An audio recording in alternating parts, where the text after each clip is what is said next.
kurumva n'umupfumu nakoresha umuti w'ikirundi ariko rero umupfumu wewe aha nivyo yongera kuko umupfumu arakoresha abavyeyi, arakoresha ama-esprit yiwe, arakoresha ivyo bamuhaye, arakoresha imigenzo, ariko twebwe yumva mu kigo Incuti ya Bose tuvura dukoresheje ibimera.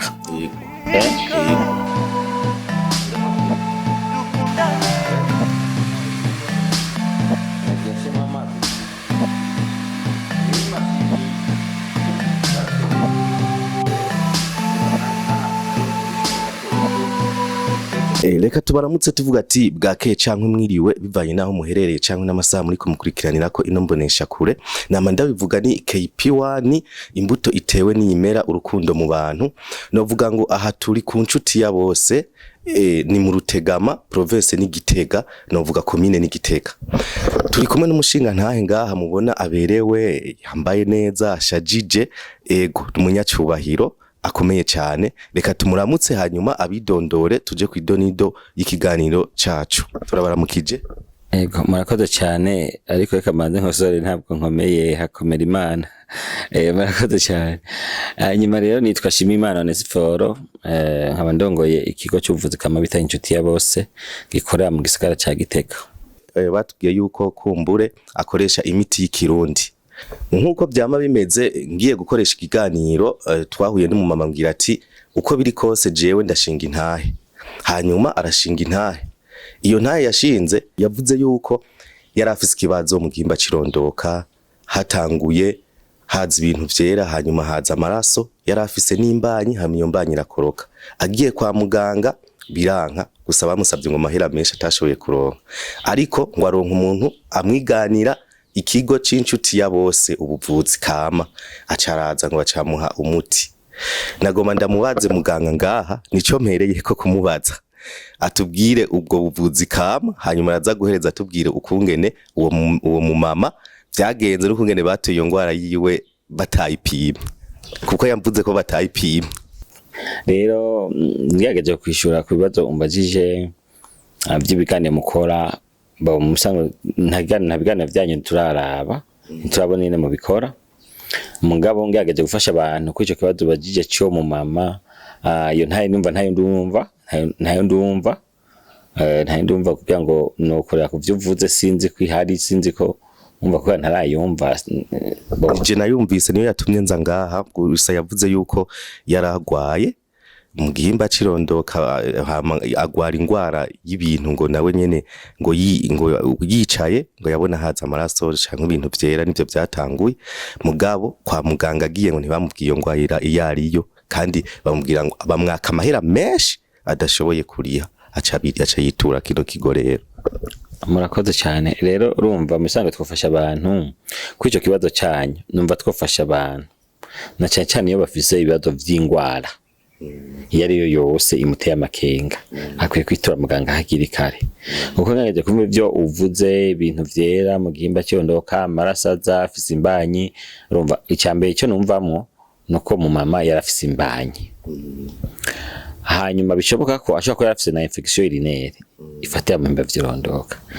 Iyo rero ishobora gukorora imbanyi, ariko ibishobora gukorora imbanyi ni vyinshi biratandukanye. Ashobora kuba afise ivyima mu gitereko, ashaka kuba igitereko ciwe kidafise inguvu zo gufata uwo mwana, avyumva uko umwana agenda kura remera kigatakaza inguvu umwana akavamwo, cyangwa ugasanga igitereko ciwe nticiyugara hanyuma kikaza kiriyugurura. Urumva rero ico gihe nk'iyagiye kwa muganga basha kumufasha akamubwira kuruhuka, kugabanya imirimo yakora. Hari n'abashaka guca bafata bakabagumizayo kugeza vyaye. Rero urumva uwo mumama urumva ikibazo je numva yagize gikomeye, urumva nuko yakokesheje imbanyi, kandi cyabitumye neza nk'ubu sinokimenya kubera tutamupimye. Kubera yumva sinamubonye, ntitwavuganye nawe ngo ndamubaza ibibazo nkuko uriko urambaza ibibazo. Rero namwe mutubaze bazega beremereye kwishura ikibazo cy'ukuntu umuntu yari ameze utariwe, kandi uwo muntu mutavuganye, urumva ko bitaba byoroshe. Mugaye kindi numvamwo nuko ashaka yaragwaye iyo ngwara infection urinaire nayo irakorora imbanyi. Urumva hari ibikora imbanyi bari vyinshi, niyo nibikorwa biruhisha akamukenyeza nkindi kiri ntoya, irashobora gukora imbanyi.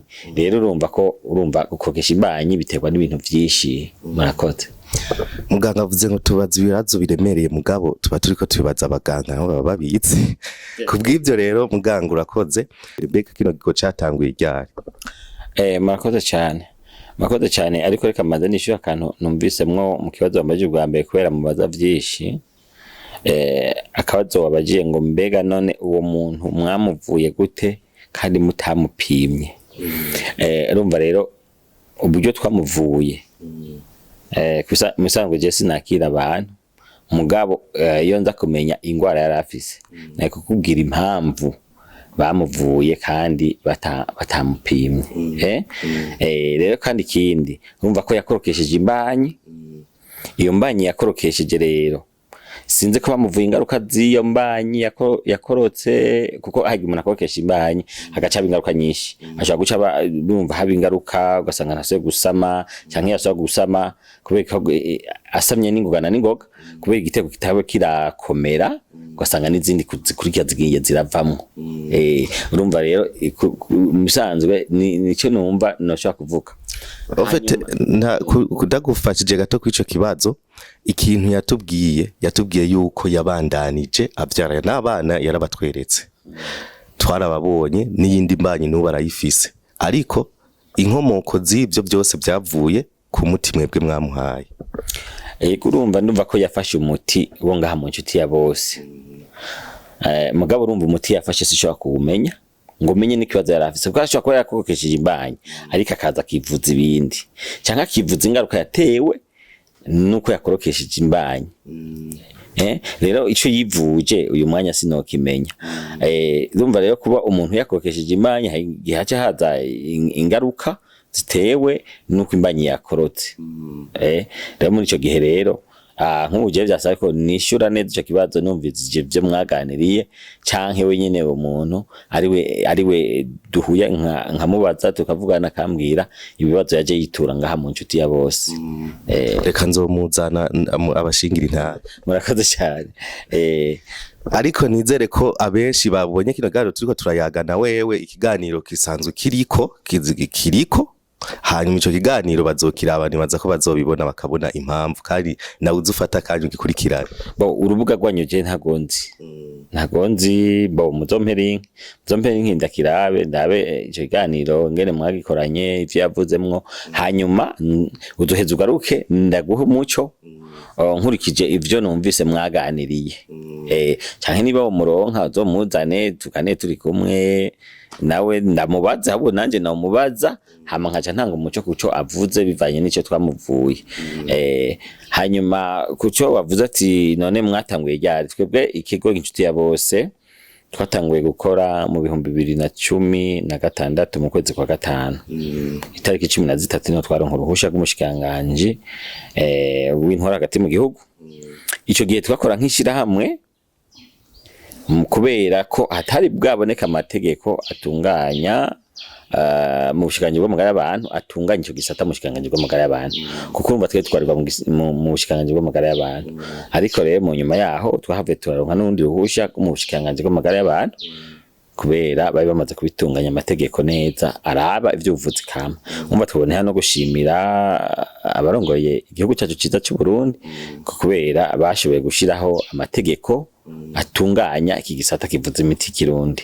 Nico ituma tubikora neza ku mugaragaro kubera n'ubushikanje bw'amagara y'abantu bufadikanije n'urunani rwavuza imiti kirundi mu Burundi kwitwa Renatebe bama batugendera buri gihe kugira ngo barabe ingene tubikora, barabe ko imiti tuyitunganya ifise isuku, barabe ingene twakira abantu, barabe ko dukorera hakwije ibisabwa kwivuriro rafise ibisabwa. Ugasanga rero umva bakubwira ati iki gihe gikore neza ukugira hanyuma ibintu gaca bigenda neza. Nico gituma rero twashimira cyane igihugu cyacu ciza cy'u Burundi abakirongoye baritwaritse amagara y'abene gihugu ko natwe tuba dufasha amagara y'abene gihugu. Murakoze. Ambega ko usanga mu ino buvuzi bwanyu mukoresha imiti kama imiti kirundi mbega ubwo abantu ntibashobora kwibaza ati bajya abantu n'abapfumu n'abantu b'abapfumu baraguza. Murakoze cyane. Ivyo bibazo bavyibaza kera tugitangura mu 2016 n'abantu nyene babona nyene ko turabapfumu bagira ngo n'abantu babapfumu ngo nakagwi k'abapfumu bagiye hamwe. Yego niko babibona mugabo kubera yuko twahavuye dufata umwanya wo kwigisha abantu turigisha abantu turasobanurira abantu turatandukanya umupfumu umupfumu dutandukanya umupfumu n'umuntu akoresha umuti w'ikirundi kuko urumva n'umupfumu nakoresha umuti w'ikirundi ariko rero umupfumu wewe hari nivyo yongerako kuko umupfumu arakoresha abavyeyi arakoresha amayesupri we arakoresha ivyo bamuhaye arakoresha imigenzo ariko twebwe umva mu kigo Incuti ya Bose tuvura dukoresheje ibimera. Yego ibimera nivyo dushobora gukoramwo umuti unywa nk'akarorero tuvuza vyinshi n'ukuri urumva avuga nk'utuntu nka dutanu twonye navuga na vyinshi kuko twebwe urumva turavuza ingagari turavuza imibirizi turavuza muringa turavuza ivyo bita graine noire graine d'ogia turavuza korosho sinzi ko ushaka kubimenya urumva turavuza nindi miti ya kera imisasa imikaratusi avyumva turavuza irengarenga turavuza urumva imiravumba avyumva twe tuvuza ibintu vyinshi cyane kuko urumva turavuza n'ibiyoba turavuza n'ibiyoba turavuza na sezame turavuza na sumu turavuza n'ibitunguru bitukura n'inanasi nshinzi ricafite ku cyane n'inanasi turazishaka kuzivuza ivana n'ico dushaka kuvura mu bisanzwe ubwo tw'imiti turayivanganya umva tuvuza ibintu vyinshi cyane urumva bidukikije no kuvuga ngo icyo tuvuza canke ivyo tuvanga bivana n'ingwara tugomba kuvura yariyo kuko mu bidukikije canke mu vyo turya harimo ivyunyunyu harimo indema mu mubiri harimo za calcium harimo za magnesium harimo amavitamine yo mu gwa B ya ama B10 B12 urumva harimo vyinshi uravyumva ivyo rero biva mu vyo turya uravyumva bigace biva no muri ivyo biti mwe mutarya mugaje nka vyinshi ndashaka kubanda bijya uvuze ibintu byinshi cyane muvura kandi uvuze n'ibintu byo mu gifaransa bidatahuritse ukuntu byo byose ndibaza ko mwabyiza ahantu hakomeye gose mwakoze cyane urumva ni kuvuga burya ishuri ry'ubuvuzi kama nico bituma mu iteko riturekura kuvura harimo ibintu byinshi ryasizwe mu 2014 na nyakwigenderanya n'cyubahiro Petro Nkunziza niyo yasize ari dusinye iryo tegeko rirekura ubuvuzi kama ku gataka ku Burundi kubera babikora ico gihe babikora atamateka ariho abakingira bakabikora nabi babikora ko bavyumva simvuze ko babikora nabi bashaka ko babikora neza mugabo iyo umuntu igikorwa cyose niyo gikoze neza haraza abakwigana bagikora nabi kuko gidafise amateka gitunganye tanashigikiweho nico gituma rero leta y'u Burundi imaze kubona yuko ico gisata abo iyo miti kama iyo miti y'u Burundi ifise akamaro ku gihugu n'abene gihugu nico gituma baseho amategeko atunganya ico gisata kugira ngo gikore neza nico gituma ubona yuko tubikora neza babona ko hari amamashini hari inyuma hose hari amamashini umva imwe yose bifise ikikora urabona hari amashiga amashiga duteka ko imiti avyumva hari inyuma wabonye hari imbuga yo kwanikira kuko hari ivyo ukena kwanikira kugira ushaka kwanikira imyumbati cyangwa iki avyumva hari ijya ni sare yo kwanikiramwo ibidashobora guhura n'izuba kuko hari ikeneye guhura n'izuba ariko n'ibidakeneye guhura n'izuba bivanye n'ivyo ushaka kurondera muri ico gitego rero urumva twe twoshimira urumva inzego z'igihugu ko zibona icyo umwene gihugu akeneye